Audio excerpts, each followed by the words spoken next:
You want me to put that on my todger? Harry's wife. Home, alone, Harry.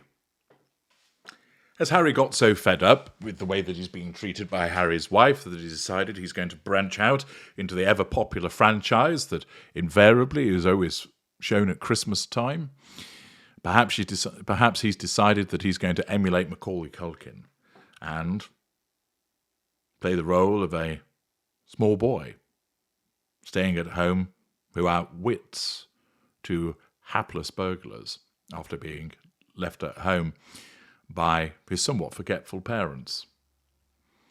Well, unfortunately, as amusing as that might be, Harry isn't going to play the role of Kevin, and instead, there's a little snippet that has come out of the Daily Mail. It states, "The Duke of Sussex, who attended his father's coronation without his wife, Harry's wife, cuts an increasingly lonely figure back home in California." Or, that, at least, is the claim from well-connected journalist Petronella Wyatt, daughter of the late Queen Mother's confidant, Lord Woodrow Wyatt. Friends of mine, who live near Harry and Harry's wife, are always bumping into Harry's wife at parties these days, Petronella says. She tends to leave Harry at home, saves paying for a babysitter. Now, as always, I leave it for you to make a determination about the veracity of that information. But on the assumption that it is correct, what do we learn? Well, it's not surprising that Harry cuts an increasingly lonely figure back home in California because as finding himself in the sustained devaluation, that is one of the ways that the intimate partner, primary source, is treated, that they are left alone. There'll be instances when she interacts with him where she will give him some of the good stuff again. Not necessarily the ganja that Doria might have dropped by, but rather that she's supposedly kind to him, that she talks to him, has a laugh with him, offers some spicy poontang perhaps. That is what is known as a respite period. And it's what happens is when the individual is painted white by the narcissist. That could be, for instance, that somebody else in the fuel matrix has become painted black. So it might be, for instance, that Harry's wife has seen something in relation to Nemesis, who remains painted black. And as a need to want to assert control indirectly over Catherine, Princess of Wales, she turns to complain to her husband.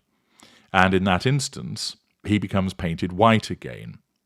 He didn't do anything to change his status, but it altered because of something else altering within the fuel matrix. As you know from my other videos, we see people in black or white. You're either with us or you're against us. There's no shades of grey. And it isn't based upon factors that you would think were relevant with regard to how you should be seen, but it's all about how you are seen through the narcissistic lens vis-a-vis your usefulness, and of course with regard to the issue of control. Many people consider that it might be something that they should do to try and interact with the narcissist to shift their status from black to white. That's invariably a fool's errand. Why?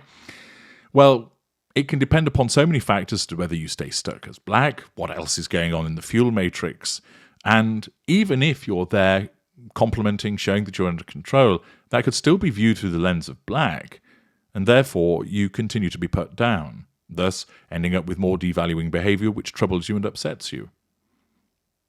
The decision to shift you isn't based upon you, it's based upon the narcissist. And Harry will find himself alternating between painted black, when he then gets devaluing behaviour, and when he's painted white, so that he gets a respite period again. He might have a respite period of 2-3 weeks. Everything's good.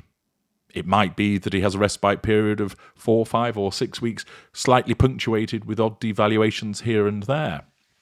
It might be that he gets a day of devaluation, then a day of respite period, then a day of devaluation. It really does vary upon what he's doing, how he's affecting the issue of control, his level of usefulness, And what else is going on in the fuel matrix? Is he to be utilised as an ally, or is he seen as the enemy within? The narcissism will shift him from one position to the other, and repeatedly so. He's a lonely figure because she doesn't care about him. There are times when she believes that she does, driven by the false compassion generated by her narcissism. But in many instances, she would just leave him be.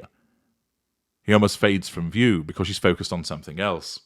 And there is the interesting suggestion that she's out and about, going to parties, and she's doing so without Harry. I find this interesting because she's largely unpopular, so one wonders who's inviting her to these parties. But I suppose it's probably those individuals that still see her as having some use for them, that she caters to their own agenda and therefore she's invited. Although, of course, there's also the possibility that she turns up uninvited, given that she is of the sharp elbows and the brass neck. She doesn't bother taking Harry because he's in a position of devaluation. Once upon a time, when it was the golden period proper, they were inseparable. The salt and pepper pots, as you remember, the reference that she made. That soon fell apart, didn't it? And the reason being is that he's now in devaluation. And thus, what she does is she triangulates him with these events by going without him. It might be the case that he says, "Oh, I'd like to come." But she says, "Oh, it's not your kind of thing," or "We need somebody to look after the children," notwithstanding the fact, of course, that there are numerous nannies available. Harry, although he may want to attend the party, is probably relieved when she's out of the house. Many victims of narcissists actually find themselves in a position whereby they can finally breathe a sigh of relief and actually enjoy being in their own home when the narcissist goes out and starts doing something else and leaves them be. This also increases the possibility that with Harry's wife attending these parties, as described in the news snippet, it increases the possibility that she may well be meeting other men that she could be having some form of dalliance with, other men that could find themselves on the fast track to becoming an intimate partner primary source, and thus hastening the disengagement of Harry. Attendance at a party is an optimum hunting ground for a narcissist to interact with people. There's the flow of alcohol, people having a good time, possibly use of recreational pharmaceuticals, and one such as Harry's wife trading on her status, and of course believing that she's irresistible to all men, would undoubtedly be engaging in flirtatious behaviour.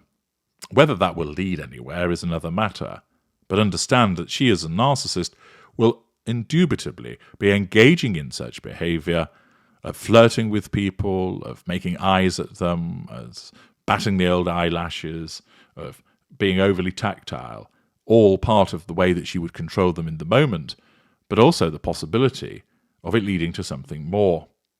Who knows? It could even be the case that she's enjoying an impromptu bunk-up in a nook and cranny at one of these parties, or at least trading numbers, while the hapless has-been sits at home nursing a PlayStation. Such a description that's contained within that excerpt from the Daily Mail is entirely commensurate with the way that a narcissist would behave, the increased isolation between the two, and her going out and doing her own thing without any due consideration for him. I'm H.G. Tudor. Thank you for listening.